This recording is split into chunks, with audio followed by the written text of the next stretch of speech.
Welcome back. You're listening to the panel discussion, Trends in Data-Driven Decision-Making in Government, sponsored by Veritas on federalnewsradio.com and 1500 AM. I'm your host, Jason Miller.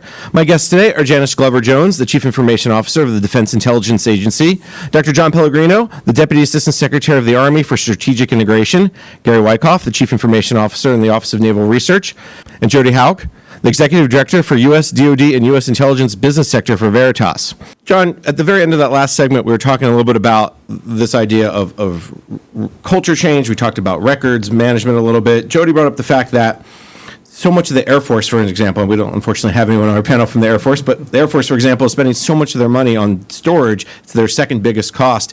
So let me just turn to the panel. Maybe, Gary, let's start off with you this time. Talk a little bit about the records management issue and how do you deal with the fact of what's a record, what's not a record. And I know there's rules and regulations and policies and laws, but when it comes down to the issue of people tend to say, well, I'll just keep everything. And then you get rot. Well, that's exactly what we do. We do keep everything because the systems that we have, people are looking for something that's inherently smart. It says that this is a record, that's not a record, and you get rid of it.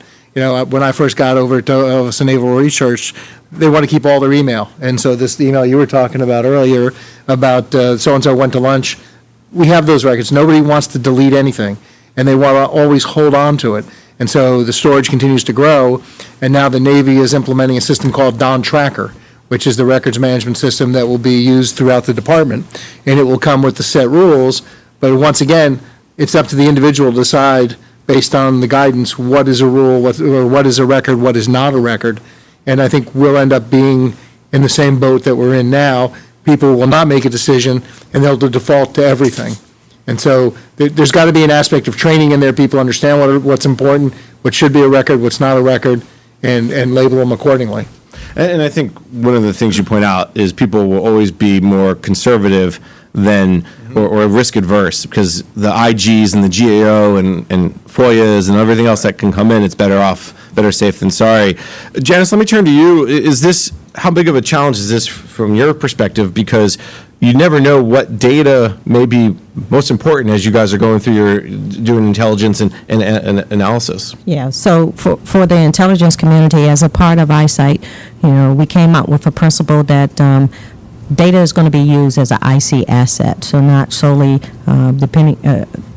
attached to one single agency. We have to make the data shareable across that. Well, one of the challenges is then we get into the privacy and the civil liberties area around data, especially when data is with maybe some foreign intelligence nexus and the authorities of releasability of that data. And so these are some of the tough policy challenges that we're looking at as it relates to how do we make sure that the data is shareable to the people who need the access to the data. So not just shareable across to an open intelligence community, but to the people who really need the access to the data.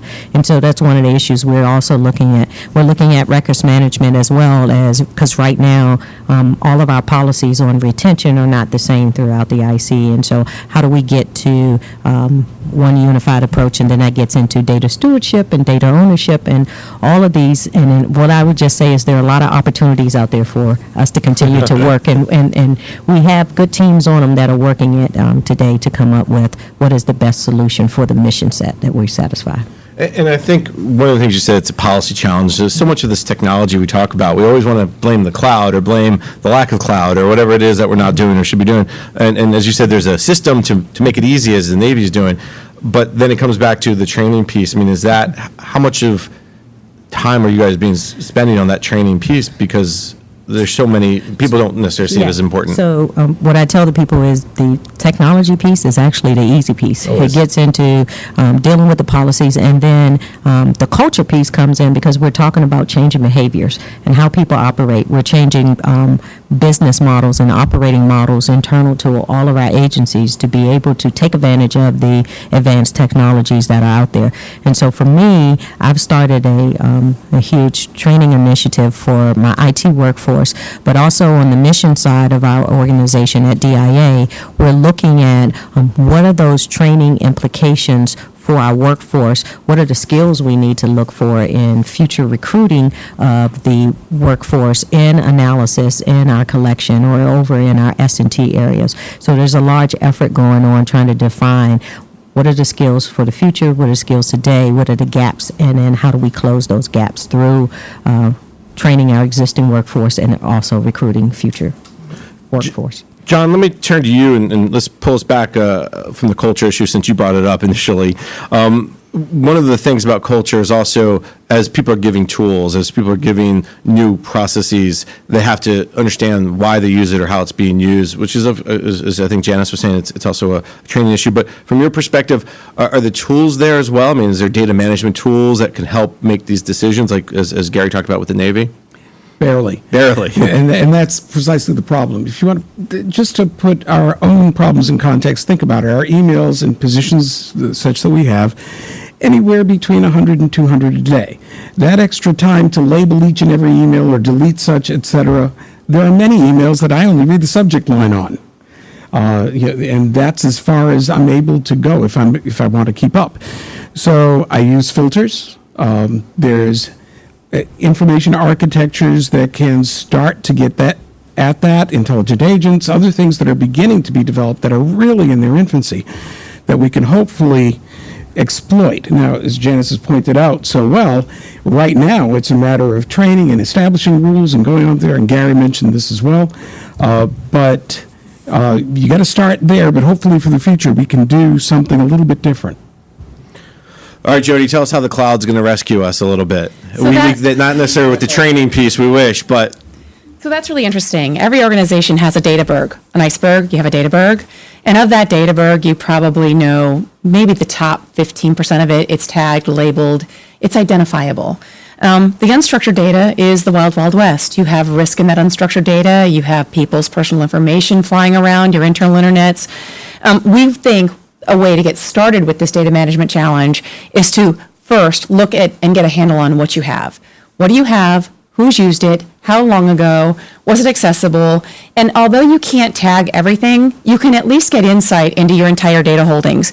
Let's go back to the first comment I made. If 41% of your data has not been touched in the last 3 years, do you really need to keep it online and available and search through it? Maybe not. Maybe instead of deleting it or disposing of it, you could move it off into an archive where it would get indexed to some degree. Therefore, it could be searched. Therefore, if you did need it, you could retrieve it. The Air Force mentioned they have 500 FOIA requests a month. Do you know how they address their FOIA requests? They manually comb through all of their information with human beings at 138 bases. So there is technology today that could help automate some of these current challenges. But to everybody's point earlier, this is a journey. You have to decide to start the journey. Otherwise, we're going to kick the can down the road. And what scares me more than anything, I think eyesight's a great initiative. I couldn't believe that the intelligence community finally was able to move forward and be able to facilitate collaboration. Yes, Clapper wanted to save money, 25% on IT efficiencies, but the real value is in collaboration and correlation, breaking down those stovepipes. But as we move into that IC cloud, don't you think we should analyze the rot and not move that into this cloud? Because we're going to pay for that rot. And although cloud storage is potentially less expensive, 36 cents per gigabyte, you're still looking at $1 million per terabyte. And if you could reduce that 40 to 60% of rot, you would be saving money over the course of your program and be a good fiscal steward of our intelligence dollars to reinvest them in mission. So I think cloud is interesting and great, and it is here to stay. But I think we have to be good stewards of cloud because storage in the cloud isn't free, and most people think it is. And most people rarely think about the whole TCO associated with maintaining a petabyte of data. Janice. So Jody, I'd like to follow up on 2 points. You're absolutely correct. About probably 2.5 years ago, DIA started on a journey. Let's understand our data. Let's understand what we have. And we created what we called at that time task force data, where we put some of our IT people along with our functional owners together to the cross matrix team to go out and to discover what is our data that's out there mainly from the headquarters Defense Intelligence Enterprise. We had to break it up into phases. We discovered that there was over 6,000 data sets, and then we began to comb through and look for duplication, and then we can begin to comb through and look at how is the data indexed, is it usable, is it shareable. Then we began to look at what were some of the rules around sharing that data, and it really depended on how it was acquired by whoever the data steward was that did that acquisition. And so that first phase has been completed, and now we're looking at the second phase and going out into the commands, the J2s that we support. How do we now understand the data sets that they use, where they're pulling them from, who was the owner of it? And so while it is a drone-less task, it is a necessary task to begin to just baseline and understand what it is you have and to begin to index it. And you're absolutely correct. DIA's approach on identifying what it is that we put in the cloud is we're looking at, I look for my mission partners to prioritize the data sets that we put in the cloud. I don't want to make that decision. That should be a mission-driven decision, and it should be driven by, I look at the technical components of it. What do we need to do for a given application or a data set to move it into the cloud? But then I need them to look at what's the return on investment. And then we're moving to where the IC is going to be indexing all of their data. And so if it's already in the cloud, we should not be creating that duplication, as you said, spending the resources on addition to pay for something twice being housed and stored into the cloud. So we're doing that. One of the things that iSight has forced, if nothing else, it has forced true collaboration. Whether people wanted to do it or not, they have no choice now. And so it is changing behaviors, which I think is a very good thing. I want to go to John, but just real quick, for clarity's sake, when you talk about ICs indexing their data, an index means a list. We know what we have, and if there's duplication, it gets taken out. Yeah. Do I have that? So we're moving to that part of where we're cataloging our data. We're going to store it in one solution, and yes, so that is it, to ensure that we don't have duplication. And to go back to the earlier conversation and Jody's version of ROT, so when you have data, oh, look, we have this data is exactly the same, let's get rid of one of it, so to speak. And that way you're only paying for the storage once. Sure. Right? Okay. That's the goal. All right. That's the goal. That's a good goal. John, talk a little bit about, from your perspective, what you're listening, what you're hearing. Right. Totally in accord with what's been said, so I'm not going to repeat that except to say that, agencies, both individual and at higher levels, are going down that same path. But what I find very interesting as we move forward, that in the research community, looking at developed collaborative spaces with shared data, is becoming more the norm. The Army Research Laboratory has both international and national programs with academia and industry, for example, on multi-scale materials modeling and cyber defense that require very, very large amounts of data, high-performance computing, and moving into shared spaces where those huge data sets are not duplicated, but people work and share collaboratively to do that, which leads to another kind of interesting cultural point, is that the world is getting saturated with both data and information, if I may draw that extension, and everybody is sharing with everybody else's data. So who owns which data anymore? In a research world, you can say, okay, this part is common and we're going to put protections around this other part which extends from the data, but here we say, this isn't necessarily owned by anybody in particular, it's owned by the group. And in the personal space, you can look at Facebook, Twitter, you name the kinds of social media. Well, much of the same information is repeated across all of those. So who owns what? Is data ownership, Gary, a big deal from your perspective as well? Because you're in the same research world that John's talking about. It becomes an issue for us when we try to share it across it. Who owns it? Cybersecurity issues when we share that data, looking at the threat to the data. Is there something wrong with it? Is it the correct data? Starting with, has it been altered in any way? So we want to know who owns it, who can have access to it. We look at data loss prevention, how we can take data out. We looked at the things that happened at OPM and how the data was exfiltrated outside. And we worry about that insider threat or a compromise somehow, that somebody internally is carrying data out. And I've set up a work group last fall to go and look at our users, how they're accessing the data, who's downloading our data, and what are they doing with it, and is anybody downloading significant amounts of that data that could point to potential problems. Some of our users have chafed a little bit because they feel like we're impinging on their business process. And we're explaining to them what we're trying to do and why we're doing it.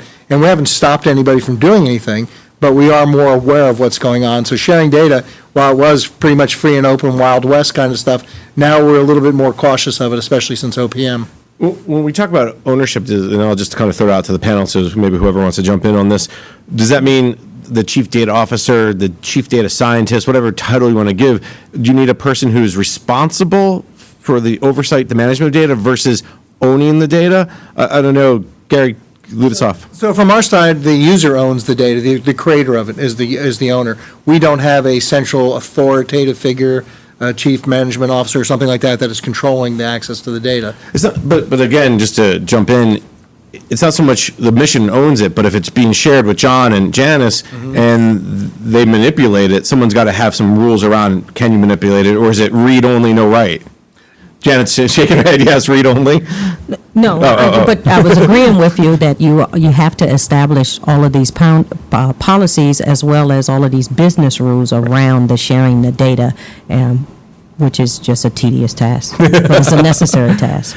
Jody, where's, Gary, jump in real quick. That was to my point earlier, that when the data gets shared, somebody's making changes in it, and you don't know what's being changed and how it could alter the outcomes. And I think that's a piece of it. Jody, real quick, you're hearing the ownership versus the responsibility versus the management. Just give us some quick thoughts. So it's a combination, right? What we're doing today is not going to work if we continue to do it into tomorrow. So we have to consciously make some changes. Insanity is doing the same thing and expecting a different outcome. I think Albert Einstein said that.